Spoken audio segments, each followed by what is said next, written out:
चंद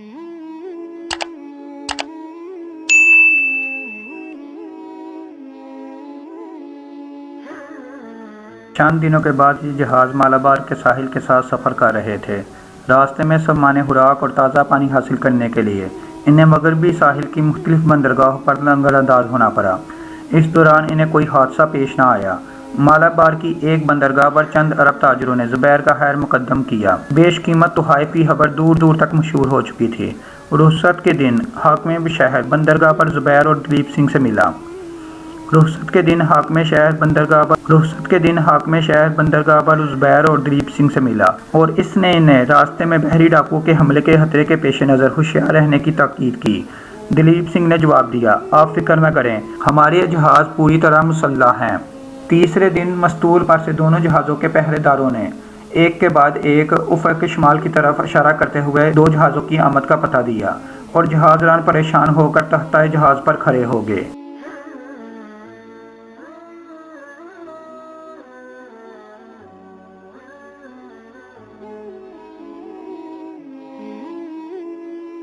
मुमकिन है वो जहाज़ बहरी डाकुओं के ना हों, लेकिन हमें मुकाबले के लिए तैयार रहना चाहिए।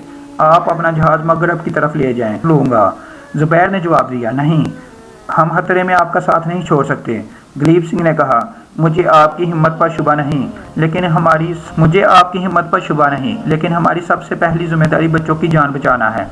ज़ुबैर ने जवाब दिया, अगर वो वाकई बहरी डाकू हैं तो मुमकिन है कि मगरब की तरफ से भी इन्होंने हमारा रास्ता रोक रखा हो। सूरत में भाग निकलने की बजाय लड़ना कम खतरनाक होगा और हमसे ये भी नामुमकिन है कि हम अपने दोस्तों की जानें खतरे में छोड़कर भाग जाएं। ताहम औरतों को हुक्म देकर वो नीचे चली जाएं। दिलीप सिंह ये कहकर अपने साथियों को हिदायत देने में मसरूफ़ हो गया। ज़ुबैर ने खालिद से कहा, खालिद, तुम औरतों और बच्चों को नीचे ले जाओ। दोनों जहाज़ों के मुल्लाह कील कांटे से लैस होकर दूर से आने वाले जहाज़ों को देखने लगे। कुछ देर के बाद दिलीप सिंह एक जहाज़ का स्याह झंडा पहचान कर चलाया। ये बहरी डाकुओं के जहाज़ हैं, मुकाबले के लिए तैयार हो जाओ। ज़ुबैर ने अपने साथियों से मुखातिब होकर कहा, भाइयों, ये औरतें और बच्चे हमारे पास अमानत हैं, हमें इन्हें सलामती से बसरा पहुंचाना है। अगर हम पर इनकी हिफाजत की जिम्मेदारी ना होती तो हमारा तरीका जंग इस तरीके से मुख्तलिफ होता जो मैंने अब तजवीज़ किया है। मैं एक खतरनाक मुहिम के लिए तुम में से 2 रज़ाकार चाहता हूँ। से पहले खालिद और इसके तमाम मुलाहों ने यक दिगरे बाद अपने नाम पेश किए। ज़ुबैर ने कहा, इस काम के लिए 2 बेहतरीन तराक दरकार हैं। मैं ये काम इब्राहिम और उमर को सौंपता हूँ। ज़ुबैर की हिदायत पर दोनों जहाज़ों से 2 कश्तियाँ समुद्र में उतार दी गईं और इनके साथ बाज़ बांधे गए। दिलीप सिंह के जहाज़ पर हाथियों के लिए खुशक घास मौजूद थी। मुलाहों ने इसके चंद गड्ढे उतार कर कश्तियों पर लाद दिए। इब्राहिम और उमर हाथों में जलती हुई मशलें लेकर कश्तियों पर सवार हो गए। इसके बाद ज़ुबैर और इसके साथी तरकश और कमाने संभाल कर अगले जहाज़ का रुख दिलीप सिंह के जहाज़ से ज़्यादा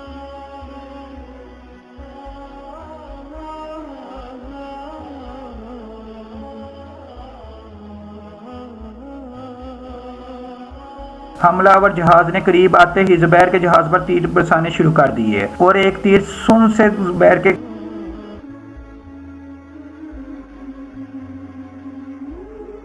हम दुश्मनों के तीरों की जद में आ चुके हैं, मैं तीर चलाना जानती हूँ।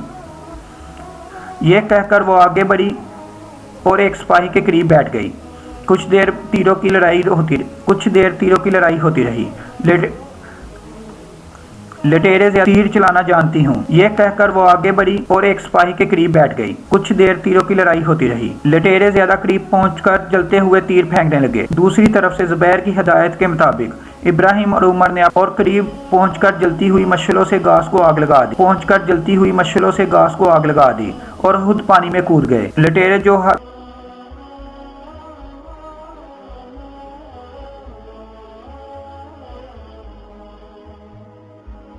जहाज़ों के बादबानों तक पहुंचा दिया।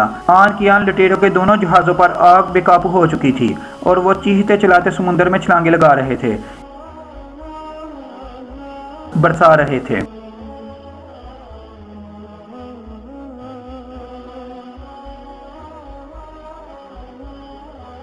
तलवारें लिए ज़ुबैर के जहाज़ पर कूदने में कामयाब हो चुके थे। ज़ुबैर के साथियों ने इन्हें आरे हाथों लिया। लटेरों के जहाज़ से एक तीर आया और ज़ुबैर के बाएं बाजू में पोस्त हो गया। इसके साथ ही नहीद की कमान से एक तीर निकला और लटेरे के सीने में पियोस्त हो गया। जुबैर ने मरहबा कहा। नहीद ने मुड़कर इसकी तरफ देखा। जुबैर कमान फेंक कर बाजू से तीर निकालने की कोशिश कर रहा था।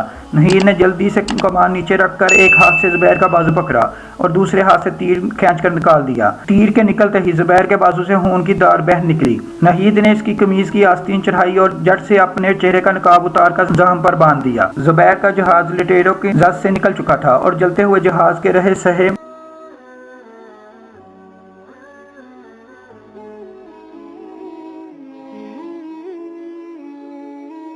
हासिल कर चुके हैं। नहीद ने चलते चलते रुककर पूछा, आपको कोई तकलीफ तो नहीं? नहीं, ये बहुत मामूली जख्म है, तुम मेरी फिक्र ना करो। ये कहते हुए एक लम्हे के लिए जुबैर की निगाहें गैर इरादी तौर पर नहीद के चेहरे पर सपाहियाना वकार इसके हदोहाल की दिलकशी में इजाफा कर रहा था। नहीद ने अचानक महसूस किया कि वो बेनकाब है और वो तेजी से कदम उठाती हुई नीचे औरतों के पास चली गई। जलते हुए जहाज से चंद आदमी उतरकर एक कश्ती पर सवार हुए और एक आदमी जो डाकुओं का सरदार मालूम होता था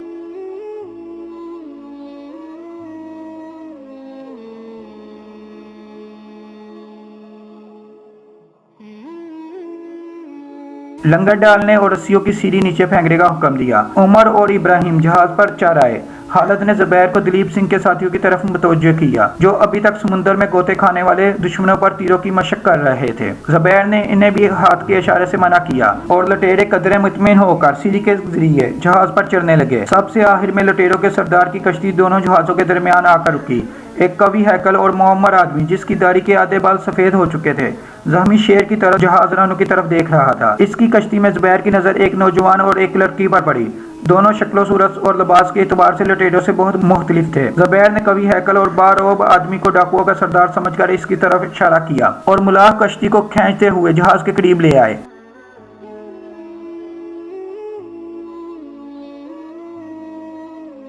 खुश वाजिया और खुशपोश नौजवान इसका बाजू पकड़कर सहारा दे रहा था और वो संभल संभल कर सीढ़ी पर पांव रख रही थी। जहाज पर पहुंचकर नौजवान ने एक अजनबी जुबान में कुछ कहा और लटेरों की तरफ घूरने लगा। जुबैर ने इसकी जुबान पूरी तरह ना समझते हुए भी महसूस किया शिकायत और इसका शुक्रिया अदा कर रहा है। जुबैर ने अपनी इस्तात के मुताबिक सिंध और सना नदी की मिली जुली जबान में इसे तसल्ली दी। नौजवान और लड़की इसके दोस्ताना लहजे से मुतासर होकर तशक्कर अमेज निगाहों से इसकी तरफ देखने लगे। लड़की ने कुछ कहना चाहा लेकिन इसकी सहमी हुई आवाज गले में अटक कर रह गई। वो आंखों में आंसू भरकर जुबैर की तरफ देखने लगी। इसकी उम्र 14-15 साल के लगभग मालूम होती थी। खूबसूरत चेहरा दोपहर के फूल की तरह कमलाया हुआ था। जुबैर ने फिर एक बार इन दोनों को तसल्ली दी। सबसे आखिर में डाकुओं का सरदार जहाज पर पहुंचा। इसकी आंखों में नदामत के आंसुओं की बजाय इंतकाम की बिजलियां थी। थोड़ी देर में दलीप सिंह अपने जहाज से उतरकर कश्ती के जरिए जुबैर के जहाज पर पहुंच गया। इसने आते ही डाकुओं के सरदार को मारने के लिए चाबक उठाया लेकिन जुबैर ने हाथ आगे बढ़ाकर इसका बाजू पकड़ लिया। दलीप सिंह ने जुबैर की कमीज की आस्तीन को खून आलूदा देखकर पूछा, आप जख्मी हैं? जुबैर ने बेपरवाही से जवाब दिया, ये मामूली जख्म है। खुशपोश नौजवान ने कुछ कहकर दलीप सिंह को अपनी तरफ मुतवज्जो किया और दोनों एक दूसरे से बातें करने लगे। इसके बाद दलीप सिंह ने डाकुओं के सरदार से चंद बातें करने के बाद अरबी जबान में जुबैर के साथियों से कहा, कश्ती में एक संदूक पड़ा है, इसे ऊपर ले आओ। मुलाहों ने संदल की लकड़ी के छोटे से संदूक को रस्से से बांधकर ऊपर खींच लिया। दलीप सिंह ने ढकना ऊपर उठाया और तमाम मुलाह हैरान होकर सोने, मोती और जवाहरात से भरे हुए संदूक को देखने लगे। चंद सवालात पूछे और इसने अपनी आपबीती सुनाई। नौजवान का नाम जयराम था। अवाइलो शबाब में इसे शोहरत और नामवरी का शौक सरजमीन सिंध तक ले गया। ब्राह्मण आबाद के एक मेले में इसने तीरंदाजी में अपने कमालात दिखाकर सिंध के राजा को अपना कदरदान बना लिया। राजा ने इसे अपनी फौज में एक मामूली ओहदा देकर अपने पास रख लिया। 2 साल की खिदमत गुजारी के बाद जयराम ने दीपल के नायब हाकम की जगह हासिल कर ली। दीपल में आए हुए इसे 1 हफ्ता ना हुआ था कि घर से इसे अपने बाप की वफात और माँ की अलालत की खबर मिली और वो चंद माह की रुखसत लेकर काठियावाड़ पहुंचा।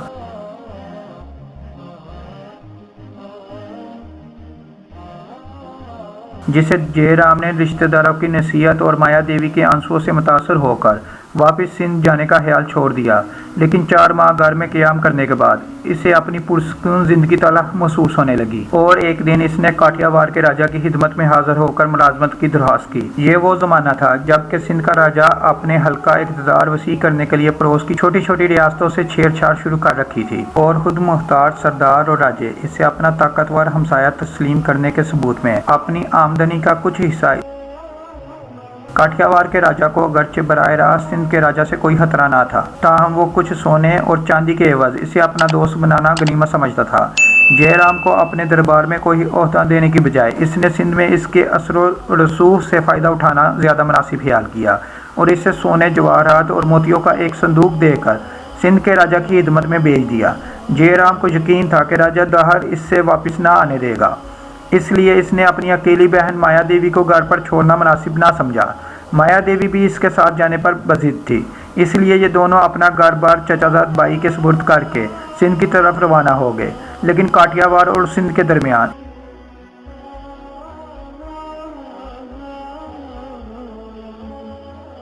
डाकुओं ने जवाहरात के संदूक पर कब्जा कर दिया। जयराम और माया देवी के सिवा इनके बाकी तमाम साथियों को समुद्र के किनारे लाकर आजाद कर दिया। डाकुओं का सरदार यह समझता था कि जयराम और माया देवी राजा काठियावाड़ के अजीज हैं और इनकी जान बचाने के लिए वो एक मकूल रकम अदा करने पर आमादा हो जाएगा। इसलिए वो काठियावाड़ के साहिल के गैर आबाद हिस्से पर लंगर अंदाज होकर, लेकिन इनके जसूस ने इसे सरनदीब के जहाज़ों की आमद की खबर दी।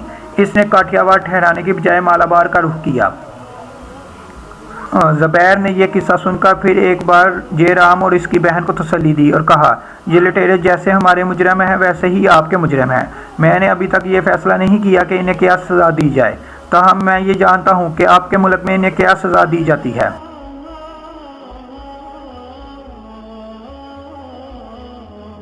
ताहम जब इन लोगों से आपका मुकाबला हुआ था तो मुझे और मेरी बहन को जहाज के एक कोने में बंद कर दिया गया था और जहाज को आग लग जाने के बाद ये लोग हमें वहीं छोड़ना चाहते थे। अपने लिए मैं शायद इनसे रहम की दरख्वास्त ना करता। माया देवी अदालत की वजह से देर तक खड़ी ना रह सकी। सिफारिश ने अपने भाई से मेरा ये मतलब नहीं कि इन्हें आजाद छोड़ दिया जाए। जवाब देता, मैं इन्हें सिर्फ मौत की सजा से बचाना चाहता हूँ। हमें ये मुलाज़मत थोड़ी है कि बहन बहुत वली है, हालत बेटा इन्हें अपनी बहन के पास ले जाओ, इन्हें कैद में रखा जाए। माया देवी और माया देवी से अपने भाई की तरफ देख इसने अपने भाई आगे बढ़ा और पेशतर इसके वो को जवाब देता।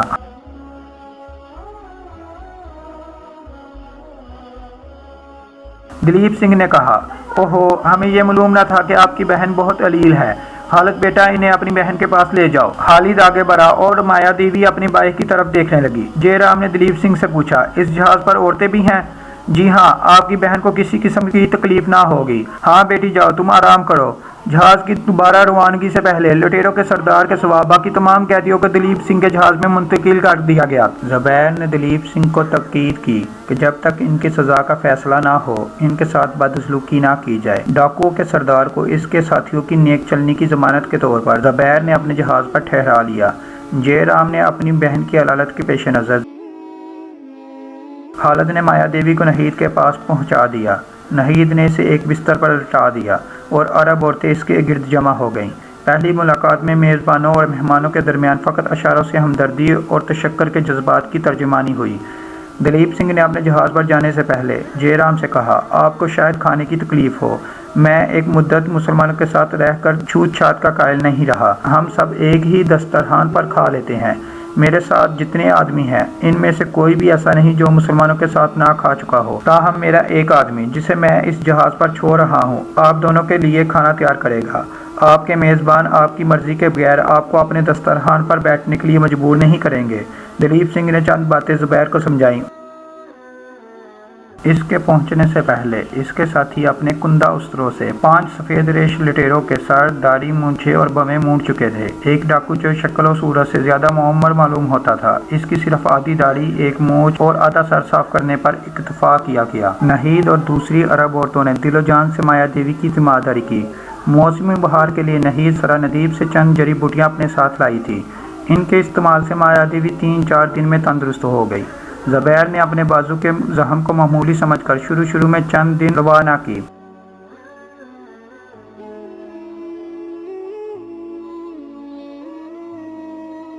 दलीप सिंह कई बार अपना जहाज छोड़कर इसकी तमादारी के लिए आया। अली, खालिद और हाशिम, नहीद और दूसरी अरब औरतों को हर आन इसकी हालत से बाहर रखते। जयराम हर वक्त इसके पास बैठा रहता। माया देवी एक औरत के ज़कावत हिस्स की बदौलत नहीद के मगमूम और परेशान रहने की वजह समझ चुकी थी। वो अपने भाई की मौजूदगी में कभी कभी ज़ुबैर को देख आती और वापिस आकर अशारों और अरबी के चंद टूटे फूटे अल्फाज में, जिन्हें वो दिन रात अरब औरतों की सोहबत में रहकर याद कर चुकी थी, नहीद को तसल्ली देती। मदहोश थी। दलीप सिंह आया और जख्म की मरहम पट्टी करने के बाद चला गया। रात के वक्त मतला अबरआलूद था और हवा तेज थी। मुलाह अपनी अपनी जगह पर मुतय्यन थे। जयराम, खालिद और अली ज़ुबैर की तमादारी कर रहे थे। अरब औरतें शाह की नमाज के लिए उठीं और माया देवी अपने भाई से ज़ुबैर का हाल पूछने के लिए चली गई। जब नहीद नमाज से फारिग होकर और वो उठकर बाहर निकल गया, जयराम ने कई रातें आंखों में काटी। वो बाहर निकलते ही जहाज के एक कोने में लेट गया।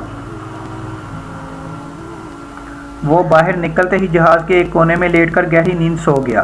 आधी रात के वक्त ज़ुबैर का बुखार कदरे कम हुआ और नहीद और माया देवी के अलावा बाकी औरतें अपने कमरे में जा चुकी थीं।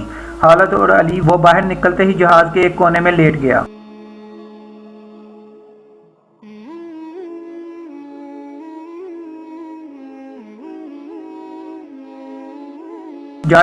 खालिद और अली वहीं लेट गए। रात के तीसरे पहर ज़ुबैर ने आंखें खोलीं और शमा की रोशनी में माया देवी और नहीद को देखकर पूछा, आप यहाँ जाइए, आराम करिए। अब आप कैसे हैं? ज़ुबैर ने जवाब दिया, मैं ठीक हूँ, मुझे पानी दीजिए। माया देवी ने उठकर सराही से पानी का प्याला भरा और नहीद के हाथ में दे दिया। नहीद ने हिचकिचाते हुए एक हाथ से ज़ुबैर के सर को सहारा देकर उठाया और दूसरे हाथ से पानी का प्याला इसके होंठों से लगा दिया। ज़ुबैर ने पानी पीकर फिर तकिए पर सर रख दिया और नहीद से कहा, इनके भाई ने मेरे लिए बहुत तकलीफ उठाई है, वो अब कहाँ है? ज़ुबैर ने कहा, आप भी जाकर सो जाएं। दलीप सिंह के नए मरहम ने बहुत फ़ायदा किया है।